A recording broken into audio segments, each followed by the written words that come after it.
What's up YouTube? Welcome back. This is my top 32 YCS Niagara deck profile, and it's been quite an interesting week. So I was in Niagara, literally still here. It's Tuesday. I know this list is something that I should have put up probably a few days ago, but it's just been chaotic. I've enjoyed every minute here, and yeah, before I go into the profile, I'm going to give some shout outs. Obviously Sammy, my good friend, and we do a podcast together. I'm going to put all the links to that below. Definitely check it out. A lot of you guys came up over the weekend saying you really enjoy listening to the podcast on your way to work, on your way to locals, and that was really nice to hear. Yeah, I mean, it's really nice. Also, Jonah from Australia. So I spoke to him actually because he played Spright, Runick Spright over the Oceanics event, and I just wanted to confirm with him what worked, what didn't work, and he gave me his insights, which was really good for my mindset before finalizing on my ratios with the deck list. So that really helped me. Obviously, Calvin, Brian, etc. And then everyone I saw over the weekend. There's so many people to name. All of you are amazing. Pleasure seeing all of you. And yeah, this list I actually really like it. I'm actually really glad I went with this. So I contemplated around with two elements. Now that deck is busted. I really think it's such a strong deck, and it arguably is just the best deck. It's just hands down is the best. It just the ceiling is just so high with it. The reason why I opted not to play at this event now is really interesting because the variance is quite high when playing that deck, only because of how much Mystic Mine there is in the room. I expected there to be a lot of mine, and I didn't want to take a deck which would be not a great matchup against the Mystic Mine deck, especially when the dice roll has to come into play.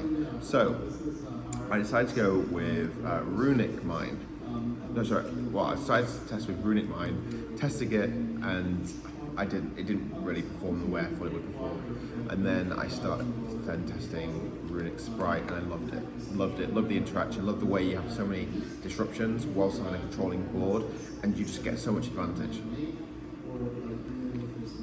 Alright, so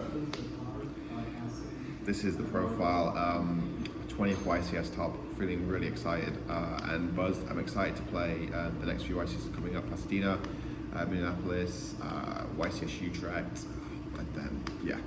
So, here we go. Alright, so the most important engine into the deck is the Frog engine. Okay, whilst Toad is still in the game, obviously you still have to play this. This engine is so dumb, it's so good. Don't forget as well, with Frog, you can bounce back your any monster that you control to your hand if you need to follow up the following turn. It's really solid. So I really like opening this because it allows me then to summon another level 2 from the deck, which I'll show you shortly. So this is just the simple Frog engine, then the Spright cards, 3 blue, 3 jet, wouldn't change this ratio at all, 1 carrot, 1 red, and 1 pixies. Pixies really didn't come up, but I made sure I apply a lot of pressure with it. You already had a battle phase because you're trying to gain so much advantage, but it's mainly used there to put you guys into attack mode for your opponent's turn. And remember, you can this back as well with Alf, and you can send it from the field and the hand for its effect. I don't think I would cut this. I'd definitely just stick to these 9. And then the other Spright cards are obviously the 3 starter and then the 1 smashers. Yeah, it wouldn't change this ratio, perfect. Now, the one card which I love the most, and it's probably a card that a lot of people will start playing in the Spright decks, I'm confident because how broken it is and how good it was for me over the weekend, is Aperia. Now, the reason why this card is so good is it's just so simple. Normal stuff, well, when it's summoned, draw a card. That's all it does, draw a card. If it's summoned back from Elf, draw a card. If it's summoned from Gigantic Spright, draw a card. If you normal summon it, draw a card. Okay, so if you open Frog, you usually have the whole combo. Okay, now, and then you just don't know what to summon off Spright Gigantic, you just summon this, draw a card. Now it's set up as well, and it was really useful. I actually want to up this. I'm actually going to try a version with 3 of them and just make it more consistent and yeah, just make it just better. I'm definitely going to up it to 2 at least. It's solid. Definitely get one. I reckon a lot of Splatlists will start playing it. Okay, now let's go into the Runick stuff. Now this stuff is really solid. So we have the Runick Freeze and Curses. Now these cards are like the Imperm. It's yeah, it's basically simply just negate a monster effect and then just banish the top 3 cards of their deck. Or you can summon a level 2 or level 3 or level 4 Runick from your extra deck, which is really solid. So we have the Runick Flash and Fires, the 2 Destruction, the 3 Runick Tips, and then the 1 Fountain. I might up Destruction to 3. The only reason is because you want to open multiple spells in your hand so you can get full advantage of this during your turn to draw 3 cards. You're usually always drawing 3 or 2 in your turn 1 if you open at least 2 of these. So especially if you open Tip is crazy. So yeah, I wouldn't change this ratio. Well, I wouldn't decrease it in any way. I would only increase it by increasing Destruction. I wouldn't play more Fountains. 1 Fountain's fine. We play Jerry as well, so Jerry just lets you add it back from the graveyard if it gets destroyed. If it gets Cosmic, it's gone from the game, unfortunately, but at that point you can just protect it with Toad. The other thing as well is, yeah, you just need 1. Easy. So that's the Runick cards. Now, the important thing, when you're drawing so many cards with Fountain, and even the one Imperia, you want to draw into your hand traps. Now, these are the hand traps I decided to play for the weekend, and I do believe these were the best calls for it. I have 3 Nibiru, 3 Ghost Bell, 3 Ash, and 3 Impermanence. Now, I was thinking about either Crow or Bell. Now, the reason why I like Bell more is because I don't want my Ronin Tone to get crowed, and this will protect it. Which means then, if I set up my Toad combo, I'm always winning the game regardless, so I would just rather have this than a Crow. And if I stop them from bringing out their Ronin Tone, or stop them from using their Spright Elf from that Swap Frog, it just does its job. I mean, yeah, Ronin Tone is there for the future turn, but if you regain control the following turn, they really don't get another turn to play. So I'm just definitely playing 3 Bell, 3 Nib, 3 Ash. Ash gets better this event because of all the Runick cards everywhere. Really liked it, and then the 3 Impermanents. Simple 12, play 42 main deck. I don't think I would change it. I'm pretty happy with the list. Okay. Extra deck. So for the Runick cards, we have the 2 level 2s. I wouldn't increase this. Remember, if it gets destroyed, leaves the field, you can return it. If it's destroyed by battle or destroyed by card effect, you can return to your extra deck anyway. If this is underneath Gigantic Spright, it does gain the attack as well because it's a fusion.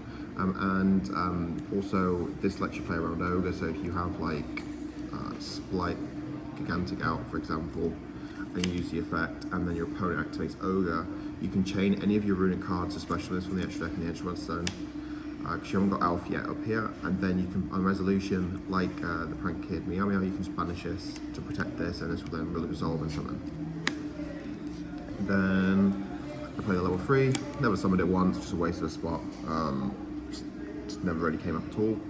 Then I played the 1 Jerry. This came up a few times. I just enter battle phase, activate the spell, summon this in attack mode, crash into their guy, destroy a floodgate, or I would destroy their monster. That's going to cause me a problem. And then in main phase 2, I'll just regain control and then just outpace them. Okay, and now for the Link monsters, I played a very small Link lineup. I played the 1 Dark Charmer and 3 Elf. That's it, nothing else, no more Links. I mean, I kind of want to put in like a Cerberus or a Phoenix. I'm not really bothered, to be honest, which one. I'm definitely going to cut this. It was never good. It just didn't really come up at all. And then for Links, this card is insane. Soul Sweeper, yeah, definitely never cutting this. I mean, arguably you could play 2. It just, especially in this version when you're not playing, you're not really having a battle phase, it's really important to remove cards.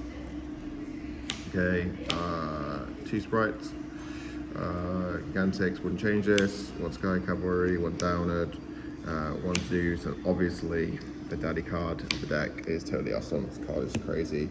I really don't know what they're going to hit with this. Alf is just too broken. Alf is so good that they might just need to restrict it to 1. It will get banned eventually, it has to. It just has to get banned soon. When I say soon, probably like 9 months time maybe. Toad, I don't know what they're going to do with this. It's going to be really interesting to see what they do with the ban list. But we'll see. I think the Ness is going to go to 1. I think they're probably going to get rid of Snow. And then to balance that, they might just restrict Alf to 1 as well. But we will see. So, yeah. That's the extra deck. Okay, now for the side, Played 2DD Crow. I kind of wish I played 3. Card's very good, you can use it at any point. So I brought the 2. What I was interested in probably playing as well was Effect Veiler, because if I'm drawing from Fountain, then it helps me then just be able to use at any point when I have Fountain face up, because you're drawing into more cards, into more disruptions. So, but I went with 2 Crow. 1 Resonator. Don't really need to explain this, but don't forget as well, when you normal summon this, you can summon a level 4 lower monster from your hand, so that is useful. So if you want to summon like a hand trap like Ghost Bell or Ash Blossom, you can use this and that into Elf. Okay, the next 3 cards I play is 3 Cosmic Cyclone. Cyclone's very solid, and it's just very, very good. Sorry about the background noise, guys. Just 2 people just going at it seems. And then for the traps, I play 3 Evenly Matched. Evenly Matched was solid for the weekend. Very good against road decks. I wouldn't change it. Definitely include it in your list. Then 3 Dimensional Barrier. Card's great. But I'm playing so many like go first cards, I feel like, and I don't really need them, so I might change these for like more go second cards. But if I was going to play any go first cards, this is definitely the one you would just play free of, just because it just locks to your element, and it's just what you need to do. The Spice, the last 3 cards, is 3 Curse Seal at the Forbidden Spell. I basically put this in against every deck going first, every single deck. Now the reason why I put it against every single deck is Cosmic Cyclone's everywhere, Mystic Mine's everywhere. Once you negate Mystic Mine, it's gone from the game. When it's gone from the game, it's just a nice feeling. You don't have to worry about it. You can hit the Cosmics, you can hit obviously the Mine, you can hit the Spright starter. It just only affects your opponent. If you negate starter, then you can still play yours. They just can't play theirs. It negates smashes. It's just so good, and you're always gonna have spells in your hand, so it's just a solid card. I like it in this list. I like it a lot, but I just don't think I have the luxury of playing it anymore. But yeah, this is the deck list. I hope you guys enjoyed it. I hope it adds value to you. If you've got any questions, leave them in the comments below. I will check them out. Please subscribe. Let me know what you think to the channel. Anything you'd like to see moving forward. I will stream soon. Once I'm back, I'm busy for a few days, but after that, I'll just be going over YCS Niagara and all things that I've enjoyed. I'm going to do some hand testing and some videos with the deck as well, just to help you guys grow and learn with the deck and just get used to it. But yeah, hope you try it out and I hope you enjoyed it. Alright guys, I'll see you in the next one. Peace.